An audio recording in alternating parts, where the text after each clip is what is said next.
First, let me just, acknowledge the wonderful comrades and friends who were protesting racist police terror in Harlem last night, large numbers. And the police, in an unprovoked way, attacked them. More than 50 people were arrested, some of them, including our friends and comrades in the PPA, are still waiting to get out of prison. So that's righteous, and they should know that we stand with them. Even though we're here, we stand with them. Also, the comrades and friends who have been in jail support down in front of the city courts since this morning. I was going to say a little bit about the impeachment struggle, BS, but to me it doesn't seem interesting. That may change. It seems really like an inner ruling class struggle, even more limited, between the two bourgeois parties. But that may change. So we'll certainly have time to look at it again. I wanted to just cover some basic points. Why we even posed the question, what road to socialism? Well, I'll tell you, hundreds of millions of people, at least, on this planet are turning to socialism. Some version of it, some idea of it, and as we all know, there are different ideals of it, about what it is. Tens of millions of those people are here. They are not exclusively young people, but a lot of them are young people. A lot of them, thousands, probably tens of thousands, are activists, which means they're doing stuff.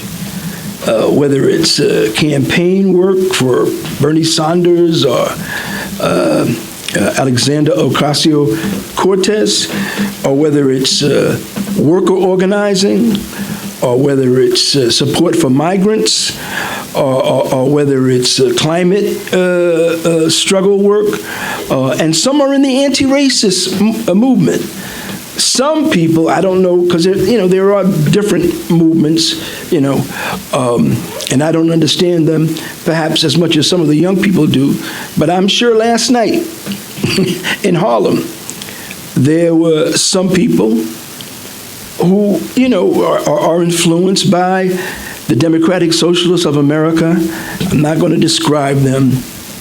It's a big umbrella for social democrats. But, and that's the bad thing, because the leadership is social democrat and reformist. But don't confuse the leadership with the large numbers of people who are coming into it. Some of them, no doubt, may not evolve beyond reformism and social democratic politics.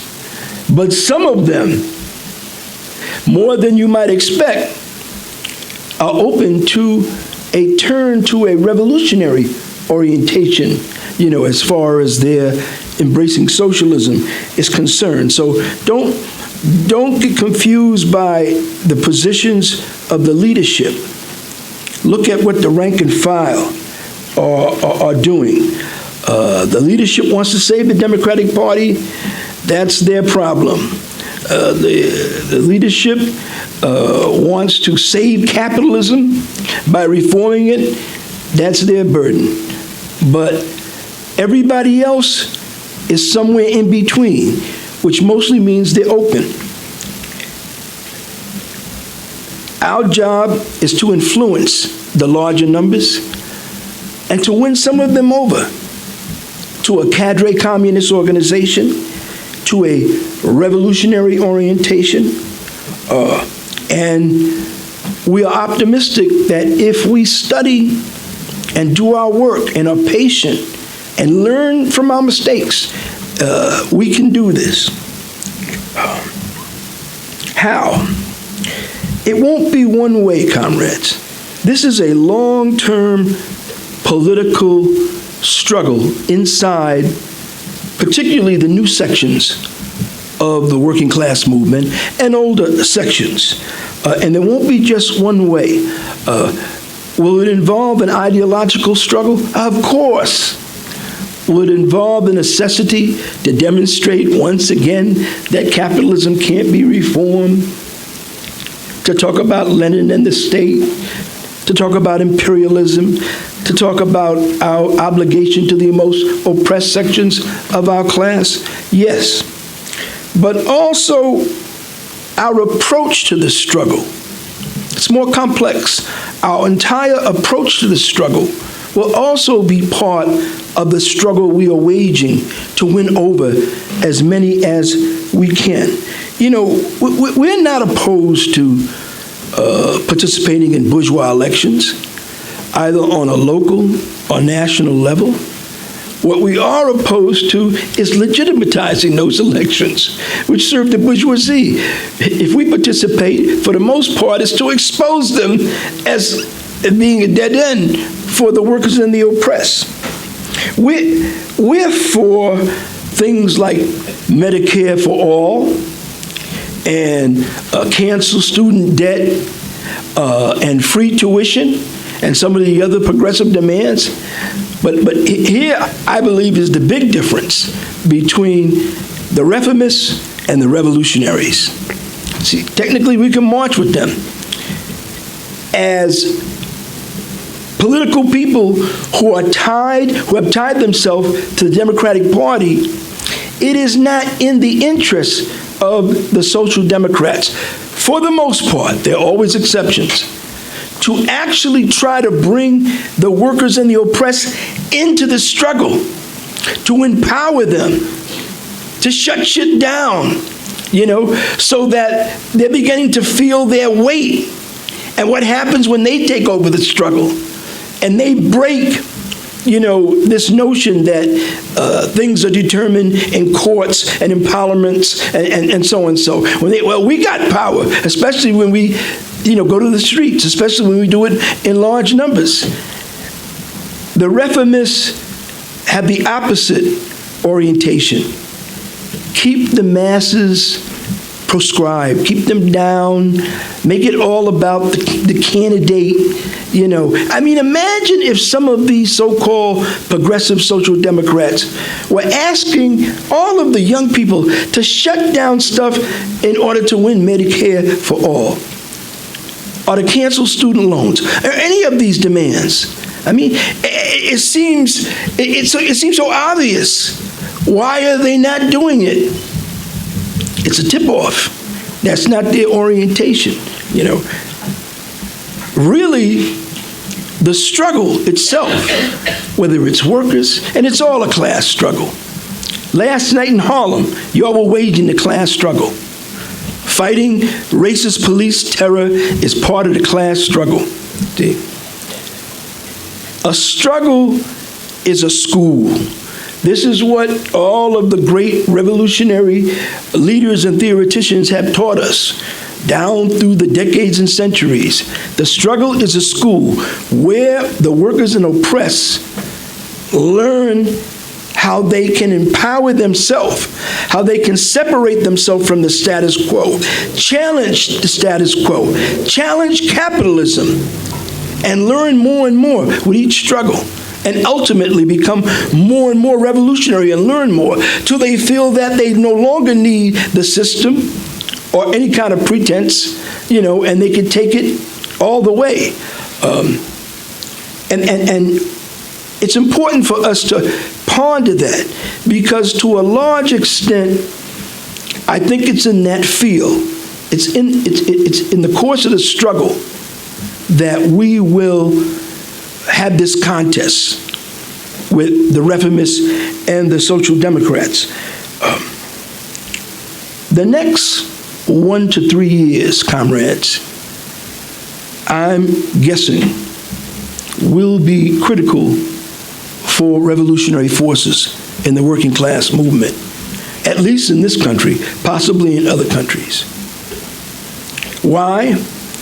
Because that gives enough time and it could happen sooner or later, for the next global capitalist crisis, whether that's provoked by something in the financial markets or something else, that gives that enough time to manifest itself. It may not take 3 years. And also, you can consider the 3 years because sometimes things don't turn around in terms of the struggle right away. Sometimes there's shock and demoralization amongst the masses. But as was the case during, the Great Depression and the stock market crash of 1929, it took a while before the working class sort of got on its feet and started fighting back and forming unemployment councils and stuff like that. We haven't talked a lot about the economic crisis. Maybe impeachment and the 2020 elections have sort of sucked up all the energy. I'm not sure. The stock market's been going up lately, I think. But it's interesting. There was a very important meeting of the International Monetary Fund about a month ago, almost exactly a month ago in Washington. You didn't hear much about it. You sort of had to read the financial pages or something like that. This was a heavy meeting. It was a down meeting. Now, some of the bankers and heads of banks in the U.S. are pretending that the U.S. is different. It's not. The U.S. economy is a little stronger. That ain't going to last. But this is what Christine Lagarde said. She was, up until recently, the head of actually it's been a while. She used to be, not too long ago, the head of the European Bank, Central Bank. And recently, she became the head of the International Monetary Fund. She said, the financial markets, particularly in the United States, have totally lost touch with the global economy, which is sinking. Sooner or later, a moment of truth is going to arrive. This is Mervyn King, a highly respected banker and part of the British bourgeoisie. He was the head of the Bank of England during the 2008 crisis. This is what he said. The world is on the edge of a repeat of another financial Armageddon. And I could take excerpts from a lot of articles about how, what's going on in the U.S. in terms of, the coupon clippers, the traders is delusional. Wow, what's coming? We can't say when. All we know is that it's coming. It's going to have a big impact, comrades. Not the only thing. There are other things, but it's going to have a big impact. Let's remember the social and political impact of the 2008 crisis, when the global financial system collapsed and almost died. They were so fearful that it was going to die. I won't go into all the things that the bankers did to revive it. They're still doing it. It's still on forms of life support, low interest rates, et cetera, et cetera. What happened? A lot of things happened. Don't have the time to go over all of them in terms of how it affected the working class. You go to any of these towns that used to have plants and factories and people with union jobs, and now the big thing is, substance abuse. That's from deindustrialization of the 80s to the 2008 crisis and how it got worse. It really hit young people around the world. What it did was take away this promise, this hope, that all you had to do was get some degrees, pay off your loans, and most likely, there's a place for you. There's a comfortable place for you, either in the upper middle class or maybe in the bourgeoisie. That's over. That's over. And this was one of the reasons behind Occupy Wall Street. Even behind the character of Occupy Wall Street, which was at least initially, and I think pretty much to its end, primarily white. if not male. I may be wrong about that. So all these people who thought they were privileged all of a sudden find out that that's over with, And there were a number of other things that were sort of social and political manifestations, even if they were delayed. I would say that the Black Lives Matter movement, which was an advance, for obvious reasons, to the Occupy movement, was also a symptom, The next crisis is going to push the radicalization that happened over the last 10 years even further into deeper and more vast sections of the working class. And the question will not just be, we've got to reform capitalism and give us this and give us Medicare. The question will be, it already is the question, but it'll just be sharper. Is capitalism viable? Or in order to save us, do we have to get rid of it? And this is something that we have to prepare for. And in this regard, this will be when we're really battling the reformists, because it's in these times that the true nature of the reformists comes out. We're trying to save capitalism. We're trying to save capitalism, And it's also when the true nature or strengths of revolutionary forces come out. No, we're taking the struggle further and further. We're in school, and every lesson is a lesson that gets us closer to revolutionary barricades. So let me just conclude by posing a number of questions as we prepare for what is coming. And forget about my timeline. I can't promise you that it's 1 to 3 years. For some reason, that seems a good time frame to speculate about, but I could be off. Probably won't be too far off. Some questions. How do we rebuild our party so that, especially when the struggle demands us, because our role could be decisive, we'll be in shape to meet that responsibility? How do we deepen our roots in important sections of the working class? Every section of the working class is important, including the older generation, close to retirement, whatever. They're trying to hold on to their pensions, and a lot of them are being ripped off. But And I don't think we should limit ourselves to any 1 or 2 sections. I certainly see 2 sections that, we should focus in on, along with everybody else in the working class. Migrant workers. They are the most oppressed. They are growing. They are militant. This is why there's this war against them, why they're jailing their children and deporting them. Because the bourgeoisie is trying to break them as a potential weapon that would push the entire working class forward. And some of the work that we've done here through FIRE, around the Greyhound campaign, Ice Off Greyhound, and in other places, what's really good about it is that if we're serious, maybe we haven't decided it. Maybe we have to strategize about it some more. And if that's the case, we'll do that. If we deepen our influence in the migrant working class, well, that's a big step. That's a big step for really making Workers' World Party a workers' party. Also, the youth. I've said this before, and I'll say it again.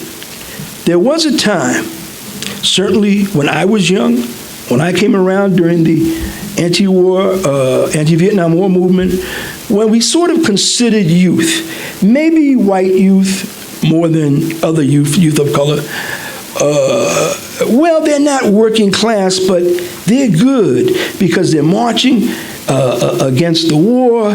They're shutting down shit the best way they can. They're elevating the Pentagon and all that good stuff. But the question was always, well, what will happen to them?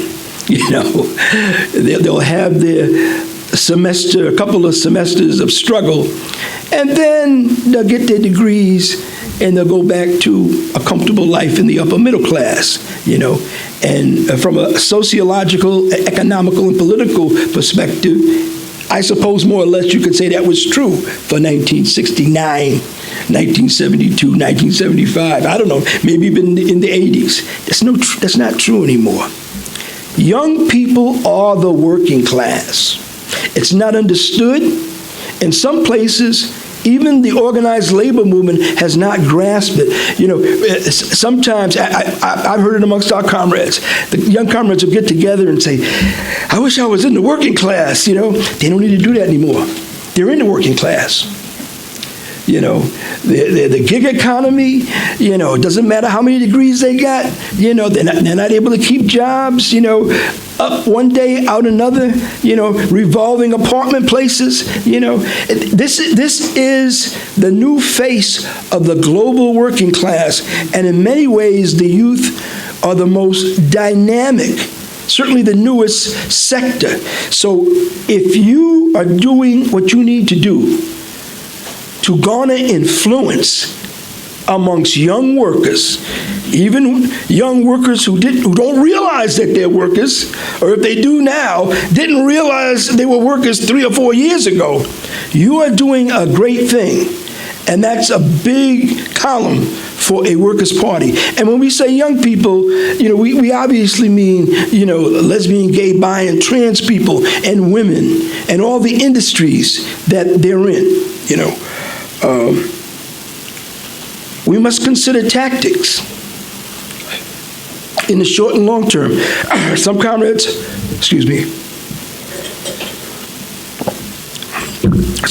may think it would be helpful for us to enter the 2020 national elections.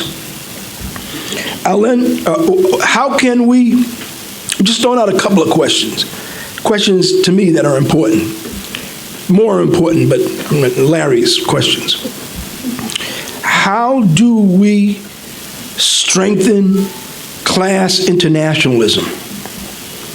How do we help our class on a global scale to act as a class, to be conscious and supportive of workers and the oppressed everywhere, regardless of geography, language, and other things? That's rough, and there's not enough of that.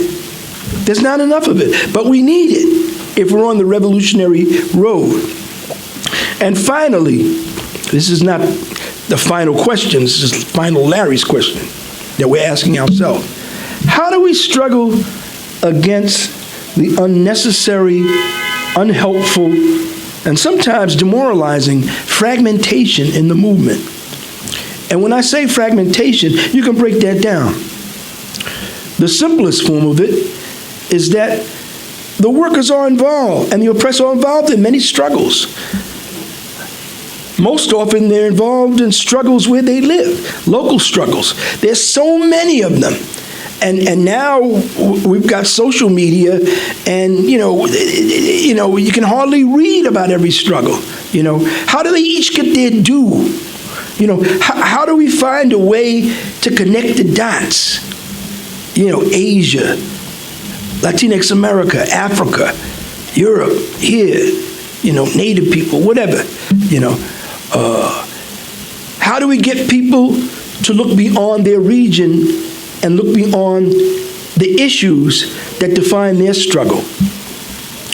And there's another one. Of course, there are a lot of differences in the political movement amongst those who consider themselves socialists and communists and Marxists, and some of them are big issues. Some of them are so big that they can't be reconciled, like oil and water. But having said that, a lot of groups, a lot of activists who consider themselves revolutionaries should be working together on a global basis. And the reason why they don't, I don't know, you tell me. Because some of it seems sectarian. Some of it seems very short-sighted. Some of it seems based on the past. Some of it seems just being demoralized and, being stuck and seeing things the way they saw things 5, 10, or 20 years ago. And I'll tell you, There'll be no big revolutionary breakthrough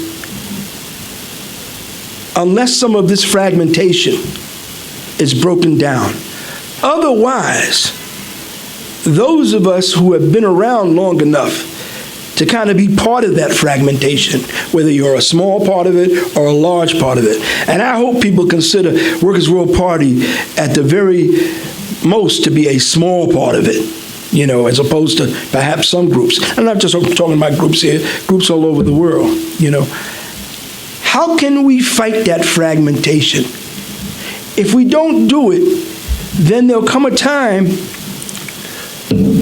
when young people, new forces, for better or worse, I think will just push everybody who's been around for a while aside.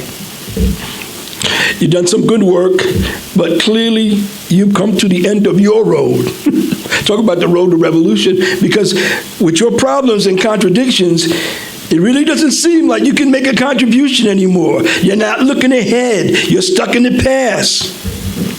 You know, your conceptions, your ideas, whatever. We want to make sure that our party, which is far from perfect, but utterly revolutionary, is not stuck in the past, but in the future. The road to revolution. What road to revolution? For many years now, as I've evolved as best as I can as a revolutionary, I've been frustrated, impatient about the weakness of internationalism, that is, workers supporting other workers, especially when there's a decisive struggle. Take, for example, the struggle in Greece about 4 or 5 years ago, you know, when revolution was in the air and the students and the workers were mobilized, and it seemed like anything was possible. My concern was that how could Greece, a relatively small European country, relatively poor, they're right on the Mediterranean, how could they make a break with capitalism, surrounded by all these bigger European countries ruled by the bourgeoisie and the bankers, without some kind of extraordinary, decisive solidarity coming from European workers at the very least, the workers of France and Germany and Spain, Britain, if not the U.S. workers, but at least the European workers. Sometimes things are complex and sometimes things are simple. That's an argument that we'll continue to have.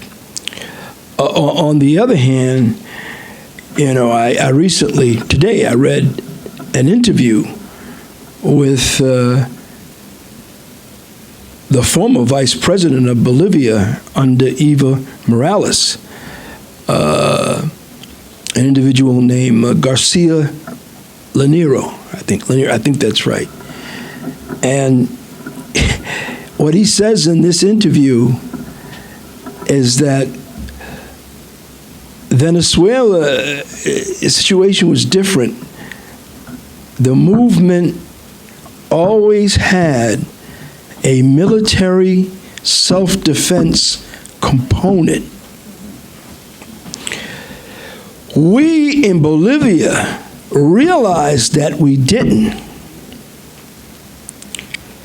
And I'm, paraphrasing.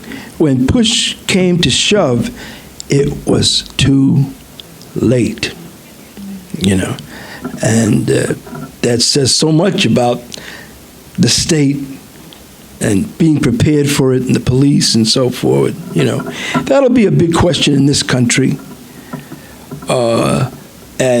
We fortunately, we don't have to have a blueprint for dealing with the military at this stage. But, it's something you have to think about. Not the obvious thing, how do you defend yourself? And what do you need to defend yourself? But it's also a political question. Who in the state can be demoralized? who can be won over to the revolution, who can be neutralized. All good questions. The point is, you better have answers to them.